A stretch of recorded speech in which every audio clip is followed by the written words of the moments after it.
हरे कृष्णा। जो मनुष्य जीवन के वास्तविक उद्देश्य को नहीं जानते, the real purpose of human form of life, इस प्रकार के लोग इस मनुष्य जीवन को यूं ही व्यर्थ कर देते हैं। ये जो 4 प्रकार के भोग हैं, ये 4 कार्य सभी योनियों में सभी प्राणियों को प्राप्त हैं, कुछ कम और कुछ ज़्यादा। भोजन करना, सोना, संभोग करना और रक्षा करना। कृष्ण कृपा मूर्ति श्रील ऐसी भक्तिवेदांत स्वामी प्रभुपाद जी ने श्री ईशोपनिषद में यह बात स्पष्ट की कि कितने दुख की बात है, ये आजकल की सभ्यता इतना कठोर परिश्रम कर रही है, सारा दिन परिश्रम कर रही है, परंतु इस परिश्रम के पीछे सिर्फ एक इच्छा है, कैसे मैं संभोग करूंगा। तो ये वास्तविक रूप से कोई प्रगति नहीं है। प्रगति सिर्फ आप देख रहे हो ये बड़े बड़े स्ट्रक्चर के रूप में, इसको प्रगति नहीं कहते हैं। प्रगति उनके मानसिक विचारों के द्वारा निर्धारित की जाती है। द थॉट्स, द कॉन्शियसनेस, इसके द्वारा प्रगति और दुर्गति का निश्चय किया जाता है।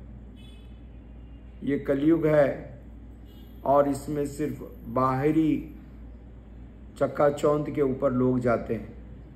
They just go on the external appearance, and the result is day by day the behavior and the relationship are degrading. पतन हो रहा है। इसलिए यह जीवन की सर्वोच्च उपलब्धि, बार बार जन्म मृत्यु के बंधन से निकलने का श्रेष्ठ अवसर है। बुद्धिमान व्यक्ति इस अवसर का पूरा पूरा लाभ लेते हैं, किंतु कम बुद्धि वाले लोग, आलसी लोग ऐसा करने में असमर्थ रहते हैं। वे तथाकथित आर्थिक विकास में पूरी रुचि दिखाते हैं और क्षणिक इंद्रिय भोग में ही जीवन गंवा देते हैं। They are very very interested and eager. जो भी कार्य इंद्रिय भोग को प्रदान करेंगे, उन कार्यों के लिए उनको बड़ी रुचि है। भौतिक इंद्रिय भोग, और इस कारण से भगवान और भगवान की भक्ति को ऐसे लोग नेग्लेक्ट करते हैं। यदि, जैसा मैं देखता हूँ, यदि सुबह 5 बजे भी आपको फ्लाइट पकड़नी हो तो आप देखो एयरपोर्ट पर सारे लोग बिफोर टाइम रहते हैं, सारे लोग। और यदि कोई भगवत भक्ति के लिए या कोई ऐसा कार्यक्रम है, भगवान का आविर्भाव है, भगवान का जन्मदिन है, तब भी वो आने में असमर्थ रहेंगे, क्योंकि ये प्रायोरिटी नहीं है। ये जीवन में कोई बड़ा महत्वपूर्ण कार्य नहीं है। जिन कार्यों को आप महत्वपूर्ण समझते हो, उनके लिए आप जरूर समय निकालते हैं, समय करते हैं। हमारे कार्य हमारी बात से ज़्यादा बोलते हैं, श्रील प्रभुपाद जी ने बताया। हमारे कार्य हमारी बात से ज़्यादा बोल देते हैं। जैसा श्रीमद् भगवद गीता में बताया गया, ये ही संसपर्च भोगा दुख योनव एवते आद्यंतवंत कौन्तेय न तेसु रमते बुधा। जो बुद्धिमान व्यक्ति है वो इन इंद्रियों के कार्यकलाप में रुचि नहीं दिखाते, क्योंकि इन इंद्रियों के द्वारा अनुभव किया जाने वाला सुख और दुख तात्कालिक है, क्षणिक है। ठीक है, इसलिए बुद्धिमान व्यक्ति इस प्रकार के भोग में, आनंद में रुचि नहीं दिखाते। वे वास्तविक आनंद को प्राप्त करना चाहते हैं जो सदैव बना रहेगा, which is eternal, which will always be there, which will last. जैसा श्रीमद् भगवद गीता में बताया गया, विषया विनिवर्तन्ते निराहारस्य देहिना रसव्रज रसोपश्य परम दृष्टा निवर्तते। जो इस प्रकार के व्यक्ति हैं वो ऊंचे स्वाद, ऊंचा रस उसको प्राप्त करने के लिए लालायित रहते हैं। दोनों ही स्वाद प्राप्त करने के प्रयास में है, एक जो साधारण मक्खी है वो भी और एक जो मधुमक्खी है वो भी। साधारण मक्खी गंदगी के साथ, मल के साथ उसमें से रस को ढूंढती है, और जो मधुमक्खी है वो सुंदर दिव्य कमल गुलाब के फूलों से रस को निकालती है। तो दोनों ही अलग अलग प्रकार के रस के पीछे भाग रहे हैं, परंतु किस प्रकार के रस के पीछे वे लगे हैं, इनसे उनका स्तर निर्धारित किया जाता है। जैसा श्रीमद् भगवद गीता के दूसरे अध्याय के 60वें श्लोक में भगवान कहते हैं, यततो अपि कौन्तेय पुरुषस्य विपश्चिता इंद्रियाणि प्रमाथीनि हरन्ति प्रसभः मना। इंद्रियाणि प्रमाथीनि हरन्ति प्रसभः मना। जिस प्रकार से एक प्रचंड वायु, एक बहुत strong wind will drift a boat in the ocean from its destination, उसी प्रकार से ये प्रबल मन, ये प्रबल इंद्रियां जिस भौतिक विषय पे आसक्त होंगी, उस आसक्ति के कारण हमको भगवत भक्ति के मार्ग से दूर कर देगी। इसलिए इन इंद्रियों से बहुत सावधान रहने की जरूरत है। श्रीमद् भगवद गीता में बताया गया कि हमारा सबसे बड़ा शत्रु हमेशा हमारे साथ रहता है। शत्रु बाहर से आक्रमण करने वाला नहीं है।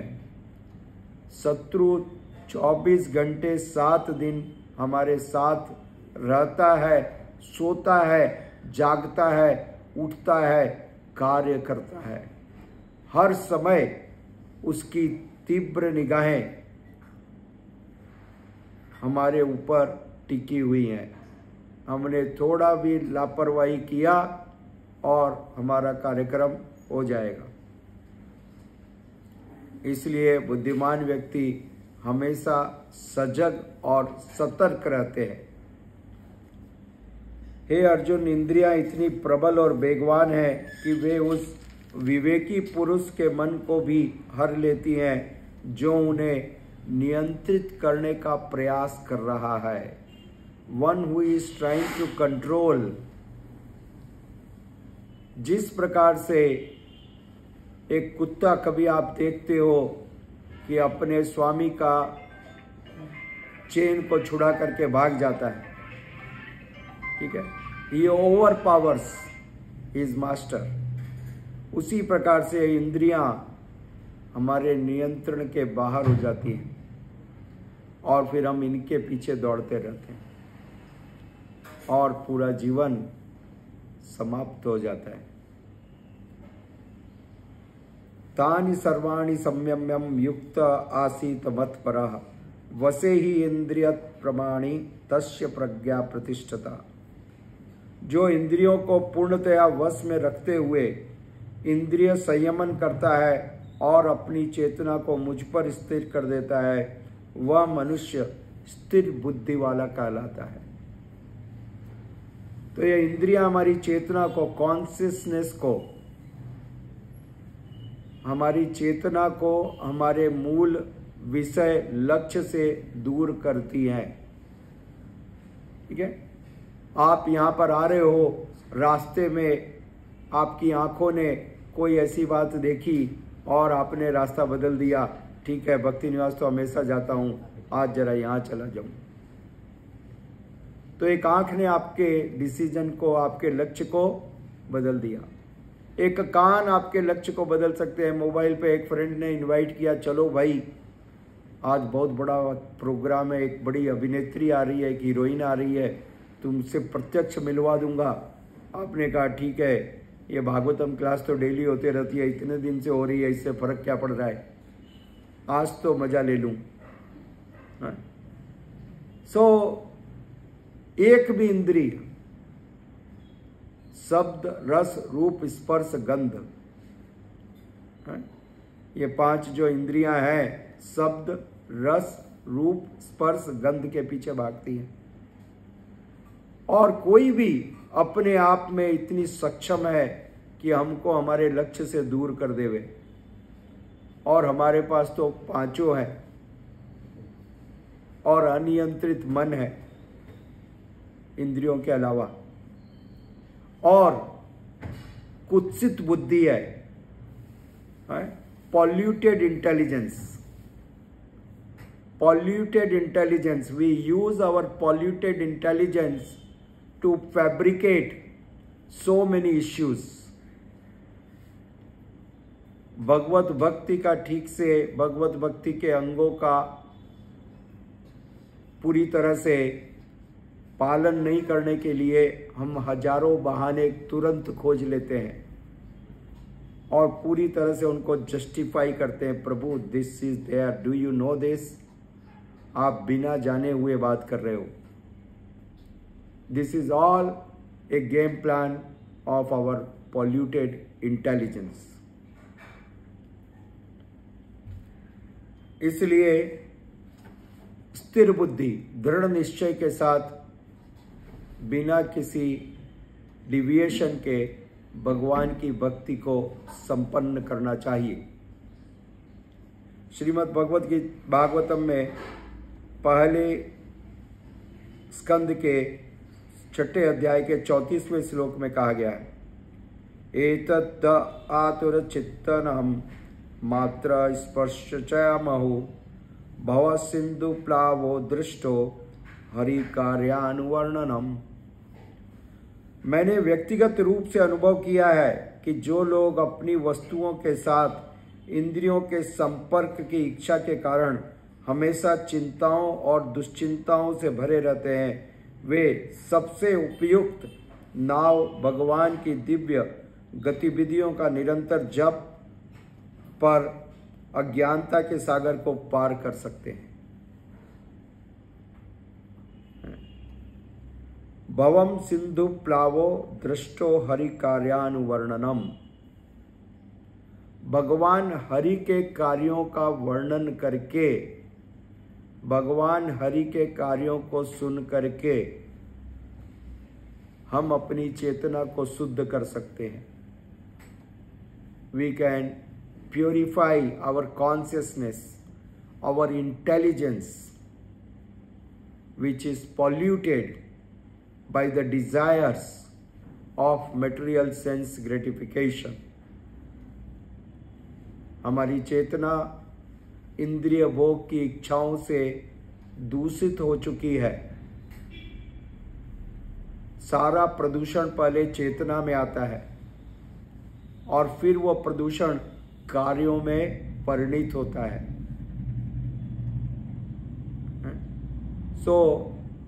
सबसे पहले चेतना को शुद्ध रखने की आवश्यकता है और ये पद्धति है चेतना को शुद्ध करने की। इसलिए महान साधु, महान ऋषि मुनि, वे भी इस कार्य को लगातार संपन्न करते हैं। Constantly they perform this and this is how they keep their consciousness clean and pure. Shrimad Bhagavad Gita के 2 अध्याय के 98वें श्लोक में कहा गया है, यदा संरहिते चायम कुर्मोयम अंगवी सर्वशः इंद्रियाणि इंद्रियार्थम अभ्यस्तस्य प्रज्ञा प्रतिष्ठता। जो व्यक्ति अपनी इंद्रियों को विषयों से दूर करने में सक्षम है, जैसे कछुआ अपने अंगों को खोल के भीतर खींच लेता है, उसे वास्तव में ज्ञान में स्थित समझा जाना चाहिए। वो व्यक्ति ज्ञानी है जो अपनी इंद्रियों को इन विषयों से दूर रखता है, जैसे कछुआ। जैसे ही कछुए पर कोई व्यक्ति आक्रमण करने वाला होता है, कोई जीव, कोई जानवर उसके ऊपर आक्रमण करने वाला होता है, कछुआ अपने सारे अंगों को अपनी पीठ के अंदर, अपने उस कठोर आवरण के अंदर समेट लेता है। यहां तक कि मगरमच्छ भी उसका कुछ नहीं बिगाड़ सकता, जिसके दांत इतने पैने हैं। He cannot harm him, क्योंकि उसने अपने सारे इंद्रियों को अपनी उस कठोर कवच के अंदर खींच लिया है। तो जब तक हम अपनी इंद्रियों को अपनी चेतना के द्वारा, और चेतना कैसे शुद्ध होगी? सिर्फ भगवान के निरंतर श्रवण से। ये जो कार्य आप हर दिन कर रहे हैं सुबह, ये कार्य हमको हमारे इंद्रिय विषयों से बचा के रख रहा है। दिस में लुक वेरी सिंपल। क्या है ये? आधा घंटा ये प्रभु जी बकबक करते हैं।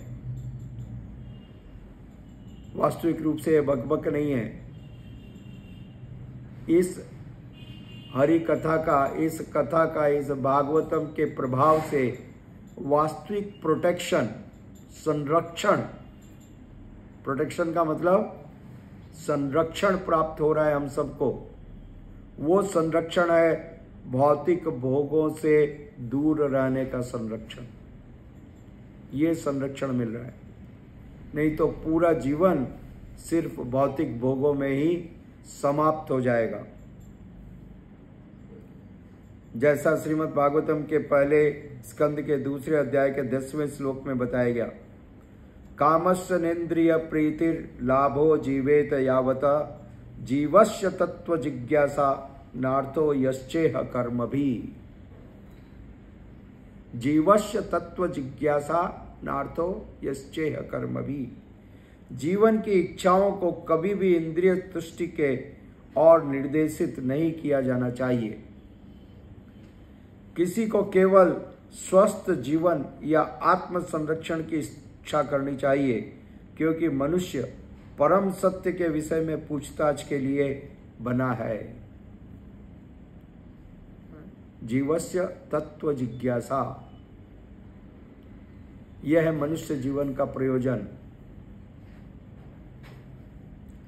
किसी भी कार्यों का लक्ष्य कुछ और नहीं होना चाहिए, ये मूल लक्ष्य है। अथातो ब्रह्म जिज्ञासा, जैसा श्रीमद् भागवतम के सबसे पहले बताया गया। ये जिज्ञासा, ये प्रश्न हमारे हृदय में हो। तानि सर्वाणि संयमं युक्त आसीत मत्परः वसे ही इंद्रियार्थम तस्य प्रज्ञा प्रतिष्ठिता। क्योंकि जिसने अपनी इंद्रियों को वश में कर लिया है, उसी की बुद्धि स्थिर रहती है। जिस प्रकार से एक दिया जल रहा हो, दिए की जो लौ होती है, the flame is study. If the flame is steady, the light it illuminates. उसका प्रकाश पूरा पूरा फैलता है। और यदि वो लौ लगातार हिल रही है, तो वो दुर्बल हो जाती है। Then we do not get the proper benefit of that flame. ठीक है? इसलिए आप देखो, लालटेन में या दीपक के ऊपर एक आवरण, एक कांच को ढक देते हैं, जिससे हवा उस दीपक के लौ को हिलाए नहीं। राइट? आपने देखा होगा ऑलवेज। क्यों? क्योंकि वो हवा उस लौ को बराबर जलने नहीं देगी। ठीक उसी प्रकार से ये इंद्रियां हमारी चेतना को स्थिर नहीं रहने देगी। ये इंद्रियां, our mind, our consciousness, our senses, all are rebellious. ये सब अनियंत्रित होने के कारण हमारे शत्रु हैं और हम हर क्षण इस चुनौती का सामना करना पड़ता है। और इन सब को नियंत्रित करने का सिर्फ एकमात्र उपाय है, एक ही व्यक्ति है जो इन सब को नियंत्रण कर सकते हैं। आपने देखा कुरुक्षेत्र की युद्ध भूमि में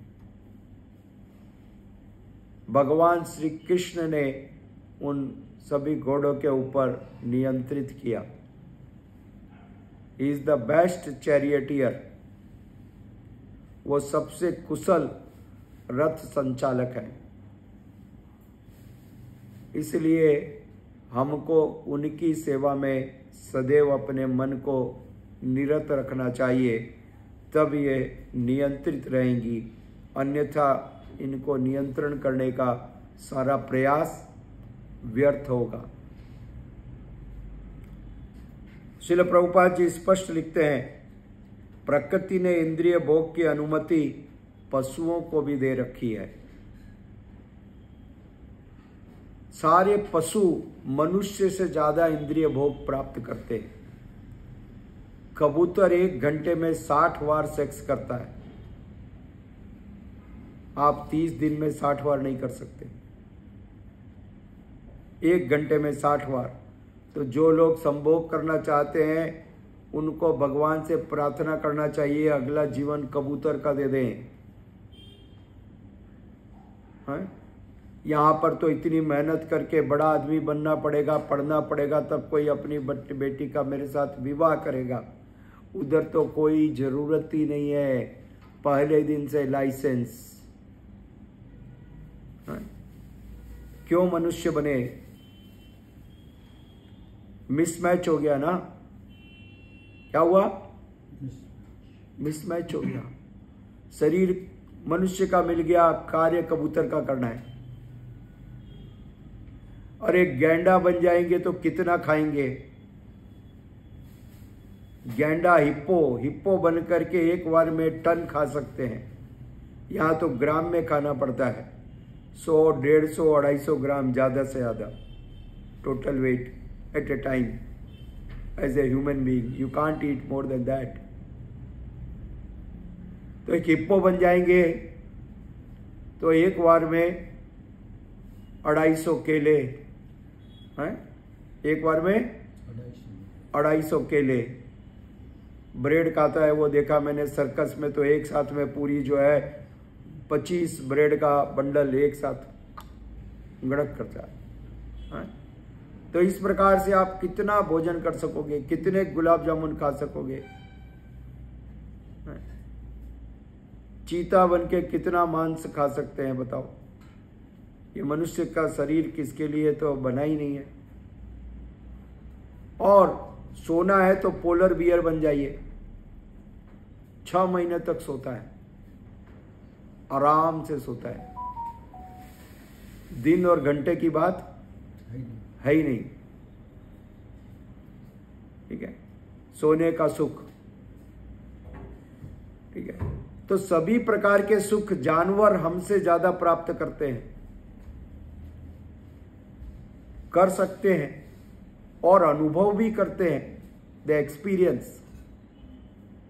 तो मनुष्य का शरीर तो इन कामों के लिए उपयुक्त है ही नहीं। हमको एप्लीकेशन देना चाहिए भगवान को कि भाई हमको अगला जन्म में ये सब बना दो, तो मेरी जो इच्छा है वो पूरी कर सकूंगा। राइट? मेरी इच्छा पूरी कर सकूंगा, पूर्ण संतुष्टि। तो ये शरीर तो इसके लिए सुटेबल नहीं है, ये शरीर इसके लिए फेवरेबल नहीं है इन कामों के लिए। वास्तविक रूप से मनुष्य का शरीर मिला है भगवत तत्व को जान करके इस जन्म मृत्यु जरा व्याधि के चक्र से बाहर निकलने के लिए। बाहर निकलना इस मनुष्य शरीर का मूल प्रयोजन है, इस चक्र से बाहर निकलना। आज पूरे समाज को, पूरे देश को, पूरी जनता को अपना लक्ष्य नहीं मालूम। This is the biggest challenge. यह है वास्तविक चुनौती। श्रील प्रभुपाद वो प्रमाणिक गुरु है जिन्होंने पहले इस लक्ष्य को बतलाया। पहले लक्ष्य तो जानो कि करना क्या है। फर्स्ट लेट अस अंडरस्टैंड, इस बात को समझो। सारा जीवन सिर्फ इकोनॉमिक प्रोग्रेस, आर्थिक प्रगति के लिए कठोर परिश्रम में निकाल देते हैं लोग।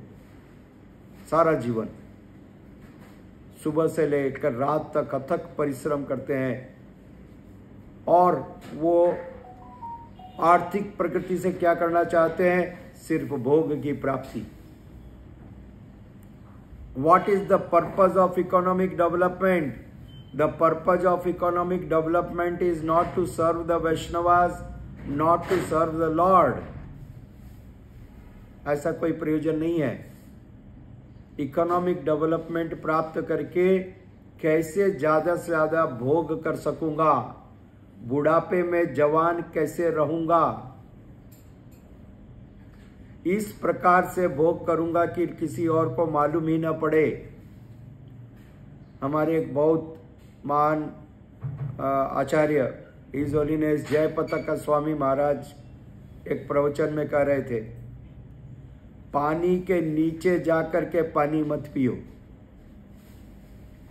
समझने में समय लगेगा। पानी मत पियो एकादशी वाले दिन। तो किसी व्यक्ति ने व्रत किया, व्रत करके निर्जल व्रत कर रहा हूं, निर्जल व्रत कर रहा हूं, तो स्नान करने के लिए गए नदी में और नदी में डुबकी लगाई। डुबकी लगा करके अब यहां तो कोई नहीं देख रहा है, कितना भी पानी गटकना है गटक लो। समझ गए? So don't drink water under the water. हम लोगों को धोखा दे सकते हैं, परंतु भगवान से कहां मुंह छुपाएंगे? कुछ छुपने वाला नहीं है। तो हमेशा हमको हमारी चेतना को सजग और सतर्क रखना है, भगवान की सेवा में लगा के रखना है। यही वास्तविक सबसे बड़ा कार्य है मनुष्य जीवन में करने का। और श्री रूप गोस्वामी जी ने कहा, जो भी कार्य इस कार्य में आपको सहयोग करते हैं, मदद करते हैं, उनको स्वीकार कीजिए, और जो कार्य इनसे दूर ले जाते हैं उनको त्याग दीजिए। बड़ा सरल है समझना, वेरी सिंपल।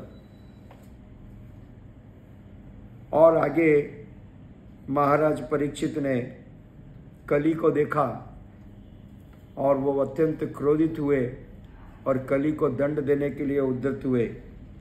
और कलयुग के लक्षण बताए गए शास्त्र में, स्त्रियों के साथ अवैध संबंध, मांसाहार, मादक सेवक और जुआ, यह कला का युग। और तब तक ये लक्षण ज्ञात थे। महाराज परीक्षित ने तुरंत इनको समाप्त करना चाहते थे, क्योंकि ये लक्षण ही सबसे बड़ी चुनौती थे, सबसे बड़ी चेतावनी थे। जब लक्षण प्रकट हो गए तो बीमारी तो प्रकट होगी ही होगी। A doctor will see the symptom and by the symptom he understand, right? तो इसी प्रकार से ये लक्षण है। इन लक्षणों से मालूम पड़ जाता है कली का प्रवेश हो चुका है। ठीक है? अब स्थिति चिंताजनक है। इसलिए कृष्ण कृपा मूर्ति श्रील एसी भक्ति वेदांत स्वामी प्रभुपाद जी ने ये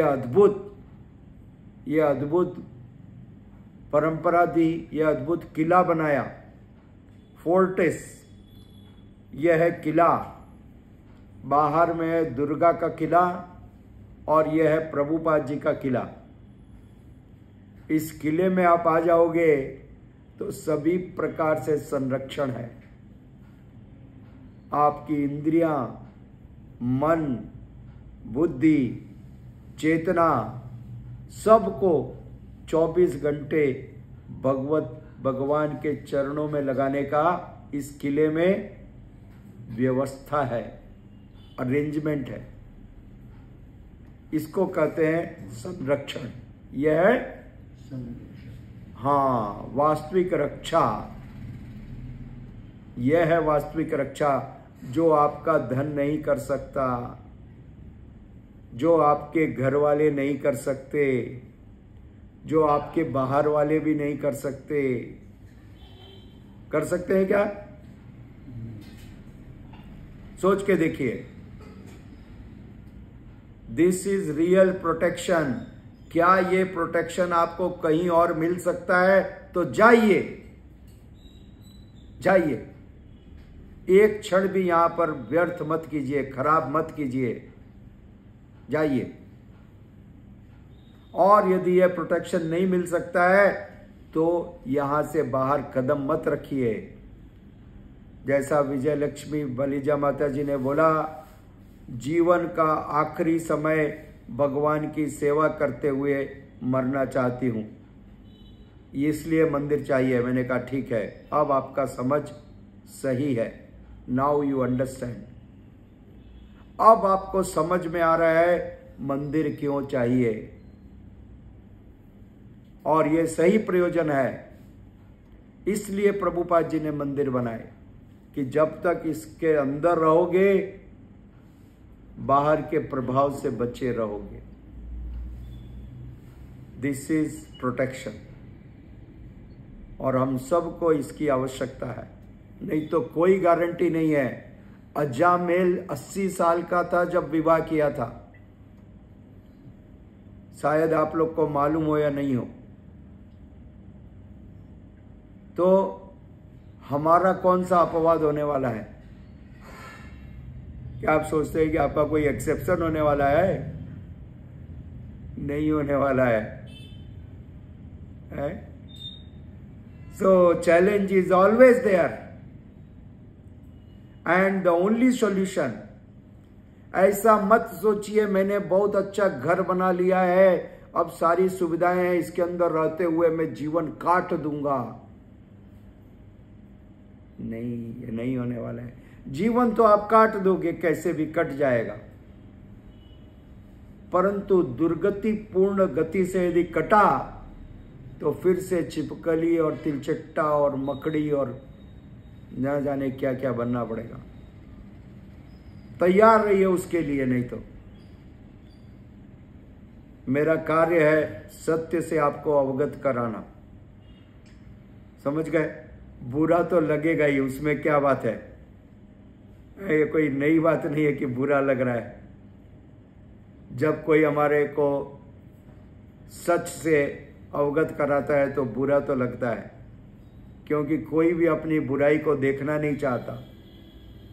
कोई भी बुराई को नहीं देखना चाहता है। सब अपना बड़प्पन को सुनना चाहते हैं, देखना चाहते हैं, मैग्नीफाई करना चाहते हैं। Right? But we need to know the fact, and we have to be cautious and protect ourselves. This Srimad Bhagavatam is giving us real protection. You all agree? Thank you. Hare Krishna. Srila Prabhupada ki jai.